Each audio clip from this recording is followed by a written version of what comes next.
Is Keith Thurman gonna fight Gervonta Davis? Man, there are a lot of rumors that that could be the fight on the horizon for Tank in his return fight, coming off that big win against Ryan Garcia. I don't know. That's kind of crazy because I don't know how true this is, but there are a lot of people talking on Twitter speculating about Keith Thurman fighting Tank at a catchweight, and I'm thinking about it. It's an intriguing fight for sure. I just don't get how the weight would work because I know 47 wouldn't be really easy for Keith to make anymore. But if it goes down at like 147 and Tank comes up, I think Tank it's manageable for Tank. But I don't know. That's an interesting fight. I don't know how true it is, but I would love to see that Tank and Keith Thurman, especially because Keith Thurman's been real inactive. He hasn't fought in what, like two and a half years, more than that maybe.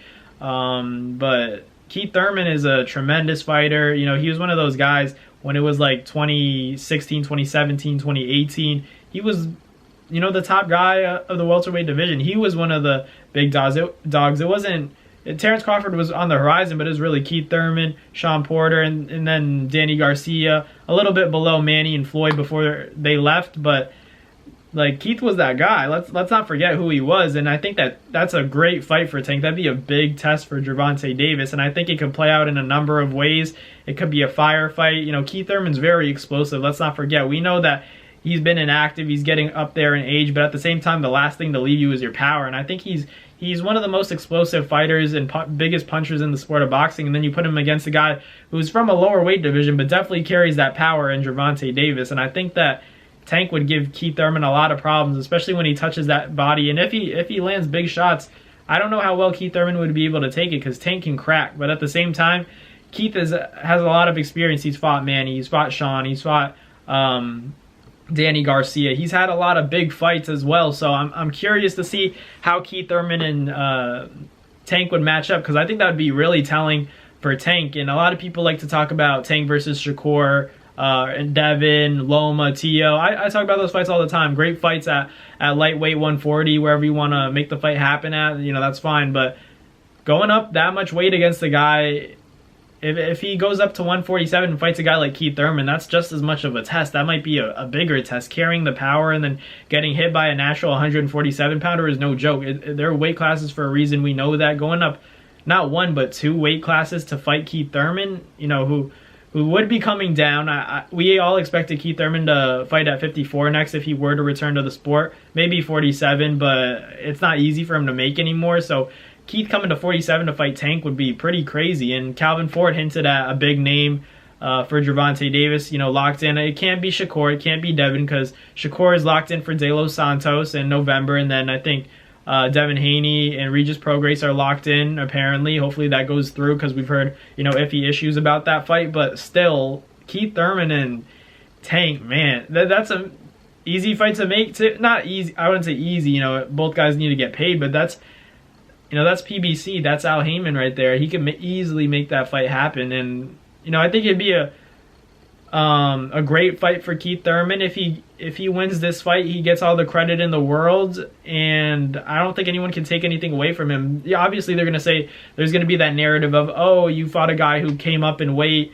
You beat him, so you were expected to do that. But at the same time, if he loses to a guy like Tank, who's from a lower weight class, he is a superstar, but let's not forget, he's not a natural 47 pounder. Keith's stock is inevitably going to go down, so that would be a mega fight for Keith, but there's a lot of risk on the line, so I'm curious to see if that really is the fight. You know, people are hinting at Keith Thurman in his get back. You know, we thought it might be Keith and Jaron Boots Ennis, but it doesn't really seem like Keith wants to give Boots that opportunity, and Boots has been chasing these top welterweights for a while, and I don't think he's going to get that Terrence Crawford fight. Maybe he gets the Earl Spence fight at 54 in the future. I just don't think it interests Terrence at this point because I don't think Boots offers enough financially and as a draw. But the skills are undeniable from Boots, but sometimes it's just about the business of the sport and, you know, bringing eyeballs, selling pay-per-views, stuff along those lines.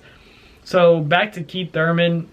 You know, Tank's a good option, to be honest. If they want to make the fight happen at 147, they had a common opponent in Mario Barrios, so why not make that fight happen? You know, Barrios was stopped by Tank, but not stopped by Keith Thurman, and that could also be a result of, you know, being dehydrated, making 140 pounds, and then going up to 147, feeling more comfortable against Keith. Don't get me wrong, Keith hurt him a bunch of times in that fight, but it wasn't stopped. So is that testament to how powerful and how much stronger Tank is as a puncher potentially than Keith Thurman, or is it just cutting down for Mario Barrios, and it was made him more susceptible to get stopped and made his punch resistance not as strong as it potentially could have been, like it was against Keith Thurman, where he was wobbled but never dropped, or stopped. So there's a lot to dissect from that, the comparative performances against a common opponent, but that's a tough fight for me to call. I'd like to think that Keith should have the advantage just because he's been fighting at welterweight, but Tank, it might just be his time right now.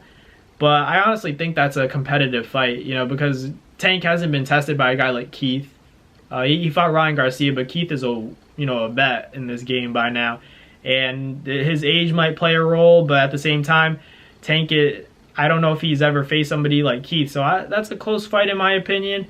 I think maybe, man, if Keith gets hit with something, though, from Tank, I don't know how he's going to take it. I might lean towards Tank, but let me know in the comments what you guys think. How do you guys see Keith Thurman and Tank going down? I think it could play out in a number of ways. I think that's a very competitive back-and-forth fight. It's going to be that would be a war for sure. But let me know in the comments what you guys think. Do you guys think Keith Thurman is Tank's next opponent? Let me know in the comments. Thank you guys for watching. Like, comment, and subscribe, and I'll catch you guys next time. Peace. That's going to do it for another Naz Fight Media video, guys. Thank you guys so much for watching. It's been your boy, Matt Nabong, with another video. Hope you guys enjoyed it all. Thank you guys for the constant support. Salute to y'all always. It's been your boy.